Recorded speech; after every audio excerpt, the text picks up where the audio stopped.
ये कहानी है एक प्रिंसेस की जो इंसानों को बचाने के लिए वर्ल्ड वॉर 1 को खत्म करती है और अपनी फैमिली और अपने किंगडम को हमेशा के लिए छोड़ देती है। और इस प्रिंसेस का नाम था डियाना। डियाना इस वक्त पेरिस में रहती है और इसके पास आता है एक आदमी और वो इसको आकर एक ब्रीफ केस देता है। और ये ब्रीफ केस ब्रूस ने भेजा था जो बैटमैन बनकर लोगों की हिफाजत किया करता था। अब जब डियाना उस ब्रीफ केस को खोलती है तो उसके अंदर एक पिक्चर थी और उसमें उसके साथ 4 लोग और थे।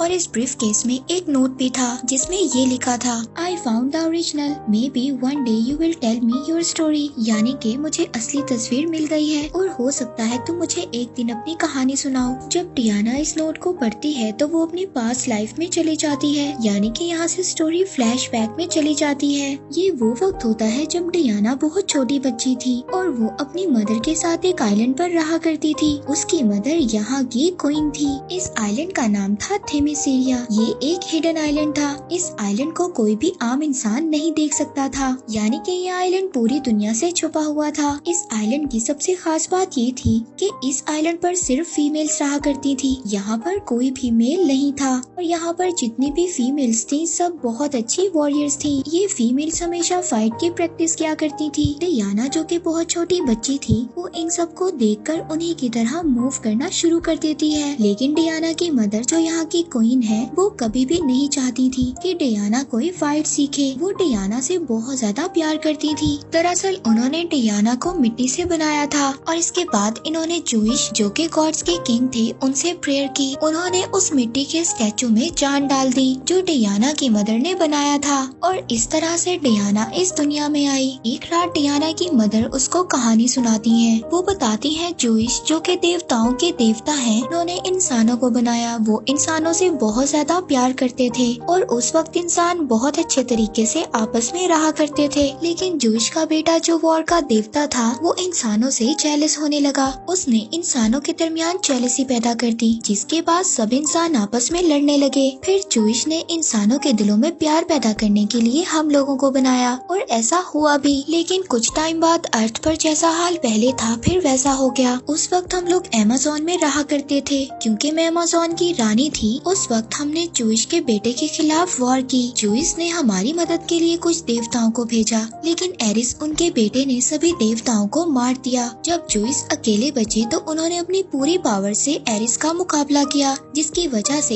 एरिस को ये वॉर छोड़कर जाना पड़ा। लेकिन जूइश इस बात को जानते थे कि उनका बेटा एरिस दोबारा वापस आएगा और पूरी इंसानियत को दोबारा से आकर खत्म कर देगा। इस वजह से जूइश ने हमें एक तलवार दी। उस तलवार से हम किसी भी देवता को मार सकते हैं। और फिर जूइश ने अपनी आखिरी सांसों से इस आइलैंड को बनाया। उन्होंने ऐसा इसलिए किया ताकि एरिस हमें कभी भी ना ढूंढ पाए और इसी तरह हम पूरी दुनिया से छुपे हुए हैं। क्योंकि जूइश एरिस का मुकाबला करने के बाद बहुत ज्यादा कमजोर हो गए थे और उन्होंने अपनी बॉडी को छोड़ने से पहले इस आइलैंड को बनाया। ये वही आइलैंड था जहाँ पर डियाना अपनी मदर के साथ रहा करती थी ताकि उन्हें एरिस कभी भी ना ढूंढ पाए। डियाना अपनी मदर से कहती है कि मैं उस तलवार को देखना चाहती हूँ जो जूइश ने आपको दी थी। डियाना अपनी मदर से पूछती है कि इस तलवार को कौन इस्तेमाल करेगा। डियाना की मदर उसको बताती है कि इस तलवार को सिर्फ वही इंसान उठा सकता है जो सबसे ज्यादा पावरफुल होगा। उसकी मदर कहती है तुम्हें इस बारे में सोचने की जरूरत नहीं है कि तुम्हें फाइट नहीं सिखाई जाएगी। लेकिन क्वीन को ये बात नहीं पता थी कि डियाना उनकी बहन से ये सब कुछ सीख रही है। सही वक्त गुजरता रहता है। डियाना अब बड़ी हो गई थी। एक दिन डियाना की मदर उसको ट्रेनिंग करते हुए देख लेती है। डियाना की मदर उसको वापस भेज देती हैं और अपनी बहन से कहती हैं कि तुम डियाना को फाइट क्यों सिखा रही हो। उनकी बहन उससे कहती है कि हम सब जानते हैं कि एक दिन एरिस वापस आएगा और अगर डियाना फाइट नहीं सीखेगी तो ये उसके लिए बहुत ही बड़ा खतरा है।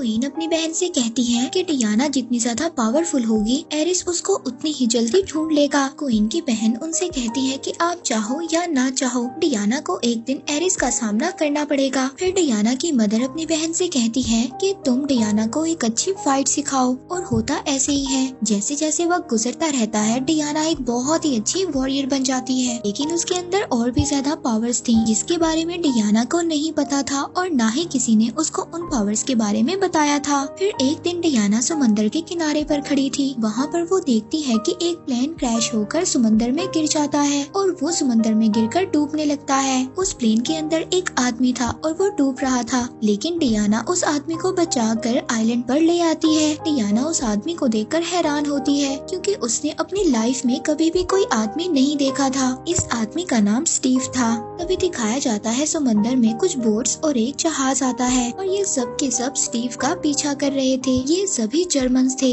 इनको आगे कुछ भी नजर नहीं आ रहा था। तभी एक ऑफिसर को उस प्लेन का कुछ टुकड़ा नजर आता है जो वो उसे पकड़ने की कोशिश करता है, तो उसको आगे होकर वो हिडन आइलैंड नजर आ जाता है जो आज तक पूरी दुनिया की नजरों से छुपा हुआ था। इसके बाद उस जर्मन ऑफिसर को स्टीव भी नजर आ जाता है। अब ये सब के सब स्टीव को पकड़ने के लिए उसकी तरफ बढ़ना शुरू कर देते हैं। स्टीव डियाना को बताता है कि ये सब लोग बुरे लोग हैं। तभी वहाँ पर इस आइलैंड की सभी लेडी वॉरियर्स भी आ जाती हैं। हालांकि जर्मन ऑफिसर्स के पास गन्स थी, लेकिन यहाँ की लेडी वॉरियर्स के पास एरो और कुछ तलवारें थी और वो इन लोगों का डटकर मुकाबला करती हैं कि वो जर्मन ऑफिसर्स इनके आगे ज्यादा देर टिक नहीं पाते। पर तभी एक जर्मन ऑफिसर डियाना को मारने वाला था। तभी डियाना के आगे उसकी मदर की बहन आ जाती है जिसने डियाना को सारी फाइट सिखाई थी और वो उस बुलेट के लगते ही उनकी डेथ हो जाती है। इस बात से डियाना को बहुत ज्यादा दुख होता है। वो बहुत ज्यादा रोती है और अब सभी जर्मन ऑफिसर्स भी मर गए थे। यहाँ पर सिर्फ स्टीव बच जाता है। ये सब स्टीव को मारने वाले थे, लेकिन डियाना उसके सामने आ जाती है। वो सबको बताती है कि ये हमारे साथ मिलकर लड़ा था। वो सब स्टीव से पूछती हैं कि तुम यहाँ पर क्या करने आए थे और तुम्हारा मिशन क्या है। स्टीव उनको बताता है कि मैं एक जासूस हूँ। मैं जर्मन के कैंप में उनके ही खिलाफ जासूसी कर रहा था। जब मुझे पता चला कि जर्मन एक जहरीली गैस बना रहा है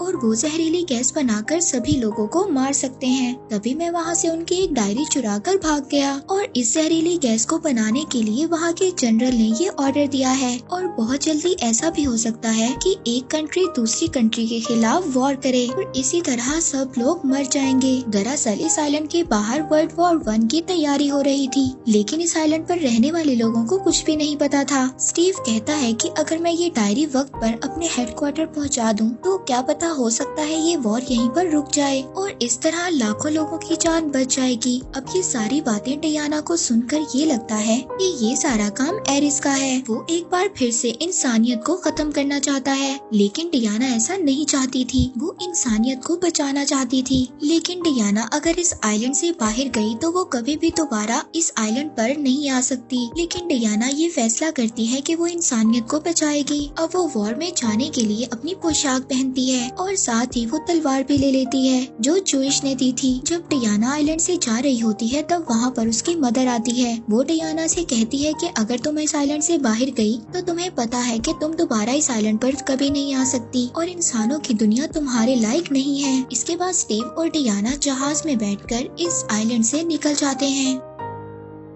अब स्टीव उस डायरी को लेकर अपने सीनियर ऑफिसर्स के पास जाता है जो वो जर्मन कैंप से चुरा कर लाया था। जब वो सीनियर ऑफिसर्स उस डायरी को देखते हैं तो वो डायरी पुरानी लैंग्वेजेस में लिखी हुई थी। लेकिन यहाँ पर किसी को भी समझ नहीं आता कि ये कौन सी लैंग्वेज में है, लेकिन डियाना इनको बताती है कि ये दो पुरानी लैंग्वेजेस में लिखी गई है। दरअसल डियाना हजारों किस्म की लैंग्वेजेस को जानती थी और बोल भी सकती थी। वो अब डायरी को पढ़ती है और इनको बताती है कि जर्मनी एक जहरीली गैस बना रहा है और वो इस गैस को फ्रंट पर छोड़ेंगे। अब यहाँ पर जो सीनियर ऑफिसर्स थे वो जर्मनी के साथ समझौते की बात कर रहे थे, मगर स्टीव उनको कहता है कि आप मुझे एक मौका दें, मैं उस हेडक्वार्टर को ही खत्म कर दूंगा जहाँ पर ये लोग जहरीली गैस बना रहे हैं। लेकिन इस बात को सीनियर्स नहीं मानते। अब डियाना को गुस्सा आ जाता है क्योंकि वो जानती थी कि अगर जर्मनी ने वो जहरीली गैस को छोड़ दिया तो हजारों लाखों लोगों की जान जा सकती है। उसकी नजरों में हर एक इंसान की जान की कीमत है। स्टीव अब डियाना को वहाँ से ले जाता है। वो उसको कहता है कि हम बातचीत करने की कोशिश कर रहे हैं। डियाना उसको कहती है कि वो एरिस है, वो किसी की बात को नहीं सुनेगा। दरअसल डियाना ने ये बात मान ली थी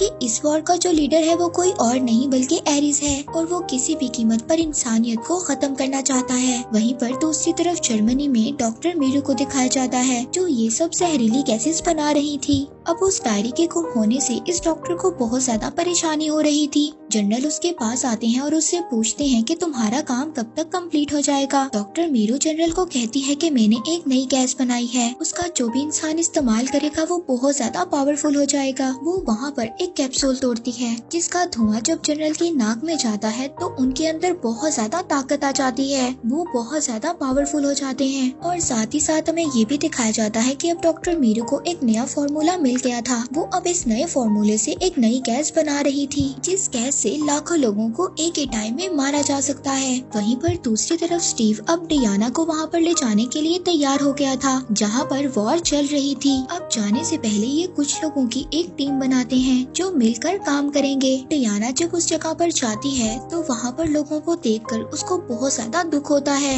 इसके बाद ये लोग बेल्जियम फ्रंट पर पहुँच जाते हैं जहाँ पर बहुत ज्यादा गोलाबारी हो रही थी और लोग मर रहे थे और सब इधर उधर भाग रहे थे। सबकी हालत बहुत ज्यादा खराब थी। तभी यहाँ पर एक औरत रुक कर डियाना से बात करती है और उसको बताती है हमसे हमारा सब कुछ छीन लिया गया और बहुत सारे लोगों को गांव में गुलाम बनाकर रखा गया है। डियाना उस औरत से पूछती है कि ये सब कहाँ पर हुआ। वो औरत इशारा करती है वहाँ पर जर्मन का कब्जा था। डियाना अब उस जगह पर जाना चाहती थी। वो स्टीव से कहती है कि मैं यहाँ पर रहने वाले लोगों की मदद करना चाहती हूँ। स्टीव उसको वहाँ जाने से रोकता है लेकिन डियाना उसकी बात नहीं मानती। अब इसके बाद डियाना अपनी वॉरियर की पोशाक में आ जाती है और वो उस तरफ बढ़ना शुरू करती है जहाँ पर जर्मन सोल्जर्स गोलियां चला रहे थे। डियाना सभी बुलेट्स को अपनी आर्मर से रोक लेती है जो उसने अपनी बाजुओं पर पहने हुए थे। वो वहाँ पर सभी बुलेट्स का मुकाबला करती है। उसकी नजर बहुत ज्यादा तेज थी। अब सभी जर्मन्स डियाना की तरफ फायर करना शुरू कर देते हैं लेकिन डियाना के पास जो ढाल थी वो सभी बुलेट्स को रोक देती है। अब ये सब देखने के बाद स्टीव और उसके बाकी सभी साथी भी वहाँ पर आ जाते हैं और सभी जर्मन सोल्जर्स पर फायर करने लगते हैं। डियाना अब उस जगह पर पहुँच गई थी जहाँ पर जर्मन्स ने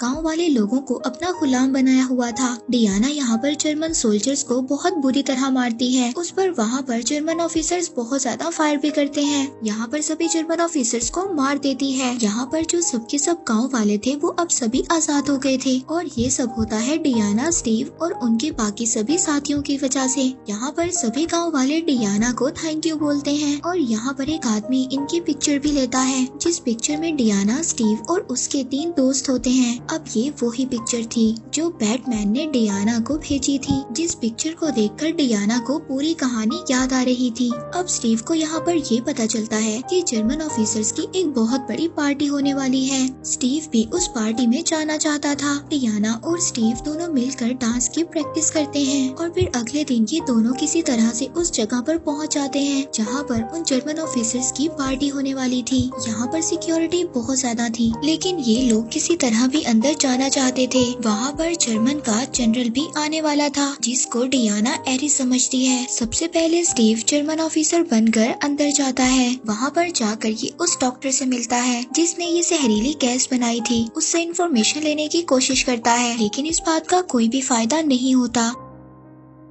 तभी वो देखता है कि इस पार्टी में डियाना भी आ गई थी और उसने अपने कपड़ों में उसी तलवार को छुपाया हुआ था जो किसी भी देवता को मार सकती थी। जब डियाना अपनी तलवार निकालकर उस जनरल को मारने वाली थी तभी स्टीव उसको रोक लेता है। डियाना उसको कहती है कि मैं एरिस को मार दूंगी जिसके मर जाने से सब कुछ ठीक हो जाएगा। स्टीव डियाना से कहता है कि अगर वो एरिस ना हुआ तो तुम क्या करोगी। इसके बाद हमें दिखाया जाता है कि वो लोग इस जहरीली गैस को एक गाँव में छोड़ देते हैं। डियाना अब उस में जाती है। जब वो वहाँ पर जाकर देखती है तो वहाँ पर हजारों लोग इस गैस की वजह से मर गए थे जिस बात से डियाना को बहुत ज्यादा दुख होता है। तभी वहाँ पर स्टीव आ जाता है। वो स्टीव को बोलती है कि मैं एरिस को मारने वाली थी लेकिन इस बात से तुमने मुझे रोका और अब मैं सब कुछ समझ चुकी हूँ। वो कहती है एरिस ने सिर्फ जर्मन्स का दिमाग खराब नहीं किया बल्कि तुम्हारा भी दिमाग खराब कर दिया है। वो कहती है अब मैं वहाँ पर जाऊंगी और जनरल को खत्म कर दूंगी। तभी स्टीव उसको दिखाता है कि कहीं दूर से धुआं उड़ रहा था डियाना अपने घोड़े पर बैठकर अब उस जगह के लिए निकल जाती है। वहाँ पर पहुंचकर वो सभी जर्मन सोल्जर्स को मार देती है। इसके बाद वो उस कैबिन तक पहुँच जाती है जहाँ पर जनरल थे। वो जनरल डियाना को शूट करने की कोशिश करते हैं, लेकिन तभी डियाना अपने कवच से उस बुलेट को रोक लेती है।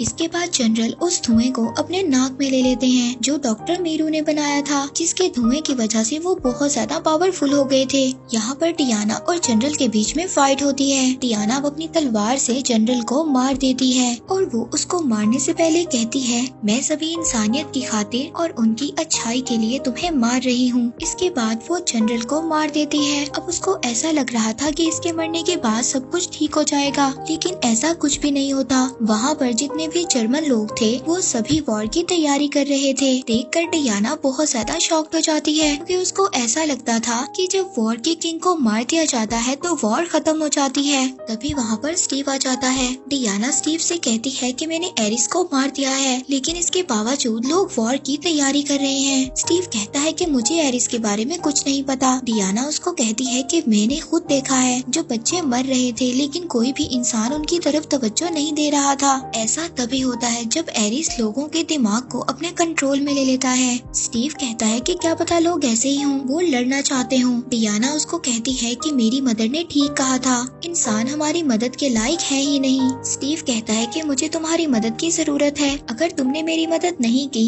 तो और ज्यादा लोग ऐसे ही मर जाएंगे। अब स्टीव वहाँ से चला जाता है। तभी डियाना को कुछ आहट की आवाज सुनाई देती है। जब वो पीछे मुड़कर देखती है तो वहाँ पर स्टीव के सीनियर ऑफिसर थे, जो कि यूके के ऑफिसर थे, ना कि जर्मन ऑफिसर, लेकिन वो जर्मन के कैंप में होते हैं। वो डियाना से कहते हैं कि तुम्हारी मदर ने ठीक कहा था, इंसान हमारी मदद के लायक नहीं है, हमें इंसानों को खत्म कर देना चाहिए, ये लालची लोग हैं। डियाना अब ये बात समझ आती है कि यही एरिस है। डियाना कहती है कि ओह तुम हो। डियाना अब अपनी तलवार को उसकी तरफ लेकर बढ़ती है, जो तलवार डियाना अपने साथ लाई थी। डियाना उस तलवार से एरिस पर अटैक करती है, लेकिन वो तलवार एरिस के हाथ पर लगती है तो वो तलवार ही खत्म हो जाती है।